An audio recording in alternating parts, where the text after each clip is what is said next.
Exclusives, variants, foil. Are they worth it? Is this where the hobby's headed, or is this the 90s all over again? Let's take a little bit of a look at some of these exclusive covers up next on this video from Bronzeville Comics.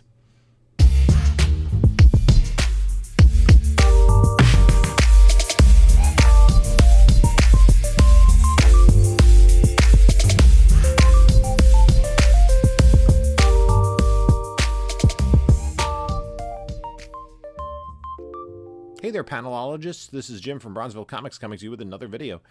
And before we get started, please like, comment, subscribe, all that great stuff. We're close to 4,900 subscribers, and soon we'll be announcing the details of our 5,000 subscriber giveaway. I'd like to thank everyone who stops by and enjoys the channel.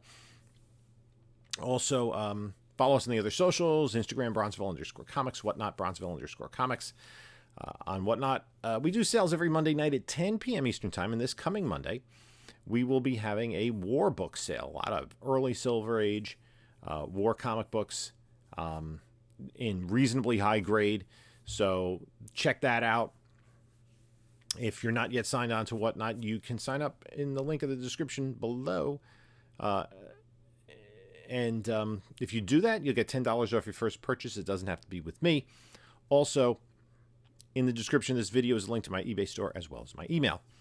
So I want to talk about variants. And I was, you recently saw my unboxing of a Bry's Comics mystery box with 2 exclusive variants. And they weren't really so exclusive because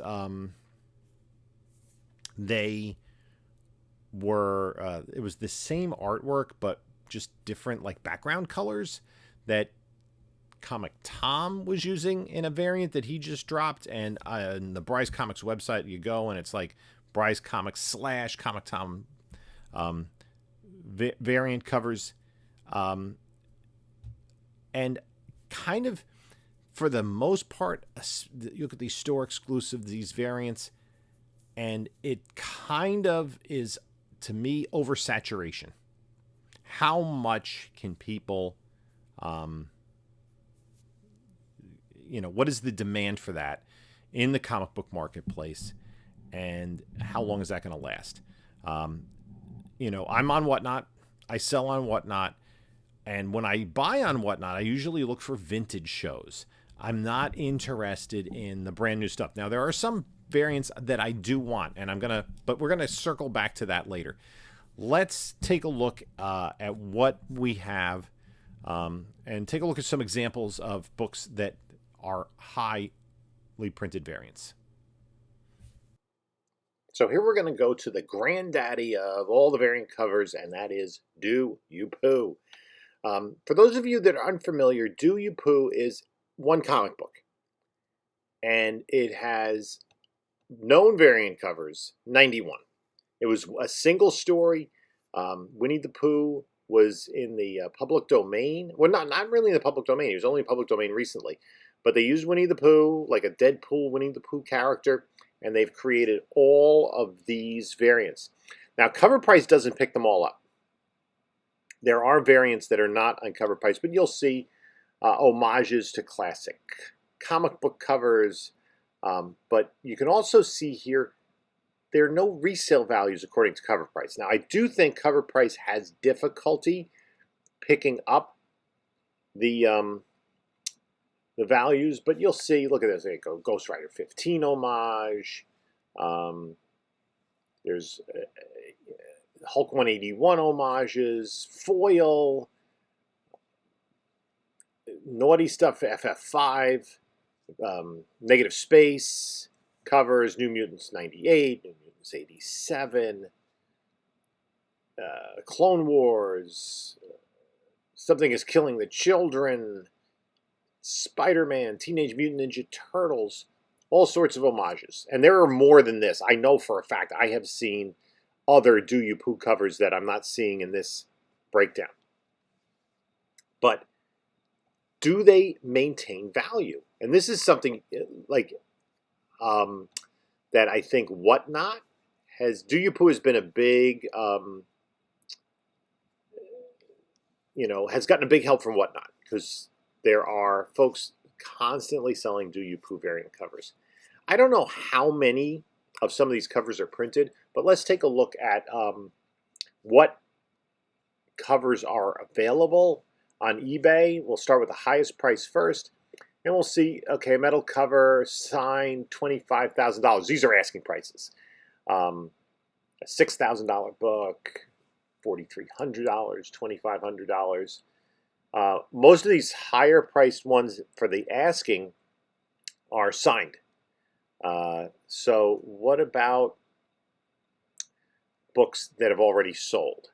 I think that is something more interesting to look at because we can see if these are turning around. But there's so many variant covers, right? So we can see this is signed by Stan Lee, signed by Stan Lee, signed by Stan Lee. All these, again, are signatures, or $600 for Merritt Michaels signed and remarked Do You Poo, $500, best offer accepted $400, a lot of foil here. But these are just single sales, a lot of signed books. By the time you buy the book, get it signed, cross your fingers that it comes back a 9.8. Is it going to have that resale value? And if somebody comes across a collection and finds a lot of Do You Poo variants, how much money are you really going to get for just some random Do You Poo? I mean, you can post it if you have it signed. Okay, you're enhancing the value, but you're also spending a lot of money to get it signed. I'm not even sure who's signing it. I guess the cover artist. If we go down, $100 for some slab books. It's slabbed and signed, $100. Oof, that is, I mean, if it's something you're interested in, fine. But if you find these in the wild, and like a 9.9 for $102, if you find these in the wild, how much are they going to resell for? Well, let's go to another one. Something is Killing the Children, #1. This was the darling of the comic boom. This Perfect Storm, popular series, optioned, didn't have a tremendous print run for issue #1. And there were, 18 known variant covers, a lot of different printings of issue #1, and then the store exclusives start. Okay? Now, I will say one of the advantages of having multiple printings of this, I think I got an 8th print for $10, and I was actually, get this, hold the presses, I was actually able to read the story. Right? Without having a $1,000 book in front of me, having a $10 book, I read the story. And the thing is, there's a lot of foil again, popular artists, and there are some store exclusives on this. I thought there would be more, to be honest with you. Let's look at one of the more expensive ones. Right? The Jay Lee. It's going to be popular. I'm not sure, how much of this, again, the resale, and these, when you see sales on cover price, you have to be careful because they're not necessarily recent sales. You see a near mint for 1,000, a 9.8 for 750, and the near mint is 2021. The 750 is somewhat recent. Do your own research. If you want to buy this book and you see it available on eBay or whatever, see if it's worth it, or are you overpaying? It's hard because there aren't a lot. You can see historically not a lot of sales of even this book in a 9.8. So, again, I kind of question, what is the future resale value of this? I know there are probably people who are fans of this particular title, big time fans.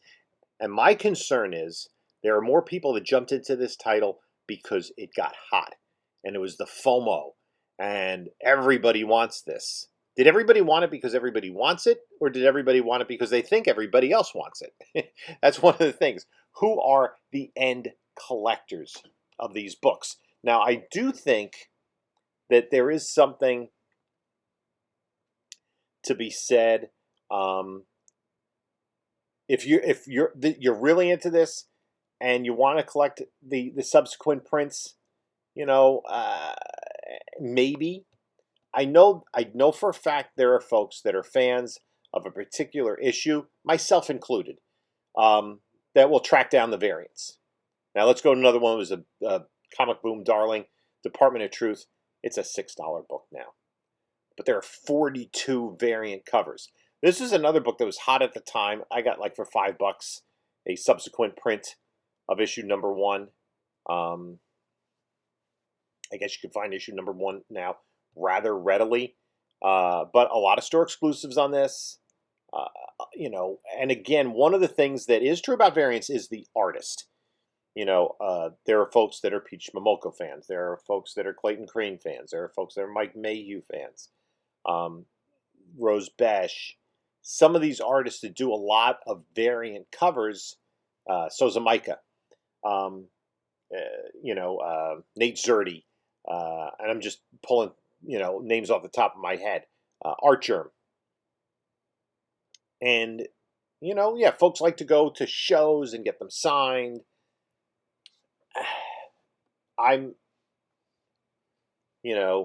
What is the desirability of the book 10, 20 years down the road? But let's take a look at this particular issue. I want to take a look at one of the more expensives. The cover B was popular, and there are variations for both the cover A, which is the JFK cover, and the cover B, which was Jenny Frison. Okay, but let's look at the Deladera foil, and you can see not recent sales. We're talking back to 2021 for these sales, right? So that's the danger with cover price, is that you don't know how old the sale is. Was it last week or was it 2 years ago?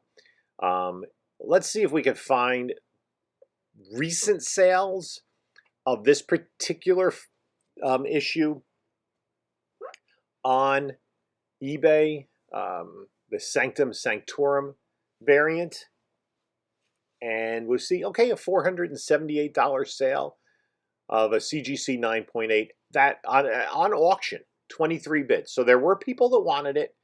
Let's see right below that, the second printing went for auction for $6. So yeah, that kind of held its value, right? It went from 400 to actually 460, just not a sale that's been recorded in cover price. Again, cover price is not all encompassing. And especially when you start talking about variants, it's hard to, I guess, for their algorithm to figure out which variant's which. Let's go to this one. This is a Marvel Comics exclusive, Amazing Spider-Man 55, the Patrick Gleason webhead variant. This was, again, during the comic boom, right? It came out during the pandemic, and it was right at the beginning of comic boom. There are three printings of this, and the including virgins for each of them. The book's a $5 book now. Even the third printing virgin, which I guess is probably the rarest, near mid $50, but again, old sales, nothing recent. Right? You go back to 2021, 2022 for sales of this book. In a 9.8, it was much more than that at its height. There were people that wanted this badly because they just thought it was really cool. It is a cool cover, right? It's a nice concept. By the time you get to the third print, maybe a little overdone, to be honest with you. And I don't personally understand ratio virgins when you can get the exact same art on a trade dress, which is just a standard cover, like a cover B. I don't understand paying way, way up for the variant there. Now let's look at another one. Action Comics 1000, an anniversary issue, right? There are how many? 487 known variant covers. There are a ton of these. Most of them, not really worth it. I mean, how many folks are collecting multiples of this? Are trying to collect all 47, right? If you're an Action Comics collector, first off, nobody, nobody's going to be able to ever complete this run, right? Because if you're going to buy issue number 1 of Action Comics, you have millions of dollars in disposable income, right? I did like these kind of, and they did them for like I think it was Detective. I don't know if it was 1000 or 1027, and for the 80th anniversary of Wonder Woman and Green Arrow and Aquaman, these decades covers. So you had like the Mike Allred 60s cover, and then you had the 40s cover, and there was a Steve Rude 30s cover, which is pretty cool. Love the dude. Um, if you bought Action Comics number 1, you're probably not buying Action Comics, 972 or 583. It's unlikely that you're going to get all of them. And so even though, how many people are buying this? Like every single one of these. And I think it was even worse on a more recent Superman cover where there was a ton of variants. I was looking at the pre-orders of them, and none of them looked interesting, to me at least. I mean, everybody has different tastes, and if you like it, you like it. Amazing Spider-Man 1, right? And this was a book where they did, New York Comic Con last year did these exclusives, both a trade dress and a Virgin. I would get the regular cover, although they really should do, and I think DC should do this too, because the art already exists for Amazing Spider-Man 1, to have the Alex Ross version of the cover. That to me would be cool, but that's me. Again, these books have not really, there's no sales data on these, and I was there, people waiting in line at New York Comic Con to get these books. And if you're looking to resell these books by standing in line at New York Comic Con, you better do it within a week. Very few of these hold their value, and even recoup the value that you probably paid for them, not including your time. Same with Batman number 1. They just came out with this at the most recent New York Comic Con, including a sketch variant, right? A blank variant. You're not getting Bob Kane to do a remark. Not that you would have when Bob Kane was in his prime, because he couldn't draw. But you can Jerry Robinson, Bill Finger. Okay, 9.8, $167. Near mint copy, $70. The silver foil's kind of cool. This Batman number 1 for me is a great book. It's a great read. I have the Treasury edition, but they've done several reprints of it. To me, the silver foil looks cool, but again, with these variants, what's the real difference between a cover on a brand new comic book and an art print? Could you get an art print of that would look cool, because you're just going to have it in a bag and board anyway, right? And I also question the idea of slabbing a reprint. People slab facsimile editions. I kind of use the facsimile editions to go with my slabs, if that is the case. Now, I did like some of the stuff. DC recently did an All-Star Comics 3 and Wonder Woman 1 that came out this week.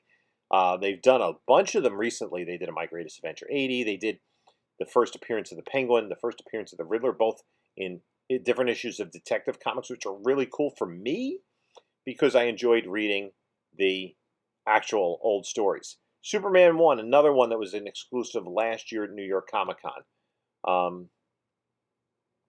Foil covers, the whole 9 yards. Have the values held up? 9.8 for 145, but again, those sales are a year old. I don't know what that would sell for right now. And there's been one, according to cover price, one slab sale of that book. Red Sonja. Now, Dynamite Entertainment makes their business out of variant covers. This is the most recent volume of Red Sonja. 22 known variant covers of this. Most of them come from Dynamite right away. But they do partner often with stores to get exclusives. They also do Vampirella. They have some other intellectual property that is part of their stable. This is the most expensive one. A near mint sold for $40, but not recently. again, I don't. I guess they do sell, right? They do sell these books. Ninja Funk. Oh boy. Ninja Funk was a whatnot thing. I actually read the first issue and was completely meh about it. 52 variant covers. This is one of the books that on Whatnot, I guess the people who were affiliated with Whatnot and were Whatnot partners kind of had to sell this almost. It was being hawked on Whatnot shows all over the place. Now, when I go on Whatnot, I tend to go on vintage shows because I'm not necessarily buying this stuff. I will, like I said, the Justices, some of the other books that I want, I can get after they've come out, usually for cheaper than I would have had to pay if I ordered FOC. So yeah, just a ton of different variants of Ninja Funk, and this, if I had a nickel for every time I heard somebody on Whatnot go Ninja Funk, I'm not interested. I don't know if you are, but in this case, the cart was before the horse. The variant covers were ahead of the story. At least if you go to Something Is Killing the Children, or even Department of Truth, right? The popularity of the story had been established before there were all the variant covers, before the store exclusives. Here, this is all about the variant covers. Let's go to another darling of the comic boom, Stray Dogs. Now, Stray Dogs gained popularity by doing these homages to horror movie posters. And you can see it there, Silence of the Lambs and, what is that, Seven. There was a Poltergeist one. Where is it? The Poltergeist one right there. But Silence of the Lambs, right? This was a popular cover. And there were people that wanted this, but what is the intrinsic value? It's a $20 book now. $40 sale and a 9.8. And I can't imagine this increasing in value, even if this show, like if you get an animated Stray Dog show on Netflix or whatever. I don't know who optioned it, but I don't think it's going to drive the popularity of this variant cover. This variant cover is people, okay, they like the book. They're fans of the movie, of Silence of the Lambs. It's a nice combination of the two. But if you find this, at a garage sale digging through a collection, it's a $20 book. And that's a lot less than probably the person who bought it paid for it. And every issue of Stray Dogs had multiple. And they were cool, right? Fine. Ultimate Fallout 4, The Modern Grail. And let's go right into it. I'm going to go there. Let's see how acetate is done. The Clayton Crane acetate cover from C2E2 last year. A 9.8, near mint copies of 262, 9.8 for $300. And we can see a recent 9.8 sale for $300. That's actually fairly healthy compared to what it sold for. I don't know how many people are really buying that book right now. That kind of left a bad taste in the mouths of a lot of collectors. And it's kind of arbitrary of 9 9s and 10s. I mean, I won't even go into the details of that. I didn't spend a lot of time on it because I just wasn't interested. But I'm not the person who wanted to pay over $1,000 for a 9 9 of that. I know there are people that want, every variant of Ultimate Fallout 4. It's a popular book, right? It's an expensive book, in a 9.8 for the cover A, the original, the first printing. There's second printings all over. Now let's go to this. This is one that's kind of weird. It holds the record for most variant covers. Amazing Spider-Man 666, 146 variant covers, right? The book is a $5 book, right? Maybe a $10 book in its best day. But all these variants were all these different stores that were able to get their store title either put in the artwork of the Daily Bugle that was printed there or in that banner above Spider-Man and the Lizard. So it's all these different store exclusives, etc. I can't see that having absolutely any resale value. This maybe if I was a store owner and I was able to get this, I would give it out as a thank you to my customers, or something like that. But I mean, even if my LCS had one of these, it's not something that, and who's going to want it? You know, you find it at a yard sale at somebody else's LCS. I just probably, and there might be LCSs that are no longer in business that did this, because there are local comic shops that have over leveraged in the variant covers, and kind of lost their shirt because they were doing variants and it ended up they weren't selling enough of them to recoup the costs, because it is expensive to do a variant, because you do have to pay the company, you have to pay the artist. I don't know exactly what the price point is, and I could see it. If you're selling comics, you have a store, to have your own exclusive, just to have it would be kind of cool, and fun. But I'm not sure it's a business model that you're going to keep churning these out. There are places that do it, right? And they set up at the big shows, and they, try to make their money that way. But let me know in the comments below what you think about these store exclusive variants. Are you pursuing them? Do you buy this stuff on Whatnot? Whatnot is a platform that is very ripe for doing this sort of thing. So I also wanted to check out, what book was it?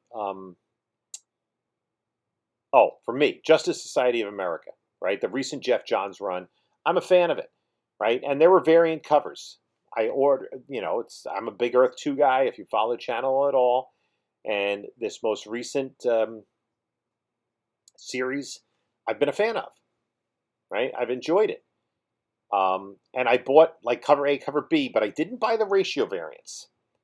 And, the same for the New Golden Age and the Stargirl miniseries, for the most part. I also been buying the Jay Garrick, the Alan Scott, the Wesley Dodds series. This is the only store exclusive, this Rose Besh cover, which is a little different than the other Power Girl covers. But I've gotten some of these on the secondary market, on Whatnot, on eBay, for less than they would have cost me to purchase it using my FOC, right? Because they're not maintaining their value. So let's see about this Rose Besh, Justice Society of America #1. What could one get it for on eBay, right? And these are the sold values. So one sold for $16. Hard to find, $600. I'm not sure, what the market is for that. Let's go to available listings, and 9.8 for 180. I wouldn't want to pay that much for it. A raw copy for $40, a $2 auction, that might be something worth looking at. You could probably get that for less than the buy it nows, certainly. And you could probably get a raw copy and get it graded yourself. For me, that might be something I want, because I am a fan of this. So like those Justice Societies, if I get the variant covers of those, that would be just kind of fun to have in the collection, but not something I expect. And you can see the Rose Besh artwork is a little different than some of the other Power Girl artwork on these variant covers. Power Girl, that could hold its value just because of the good girl art nature of the book. This is an ongoing series, so not every issue has come out. I don't remember if I ordered any. I probably ordered the cover B of this, but I don't think I ordered the ratio. And I don't think I got the Hispanic Heritage one either. Sometimes I'll order a second print, just because if it's a popular title and it goes to a second print. I did buy some Spider-Boy variant covers. So, well, that's it for this video. Thanks for stopping by. I really appreciate it. If you like this content, please hit the subscribe button. You can take a look at a couple of my other videos here. And this is Jim saying until next time, enjoy your comics.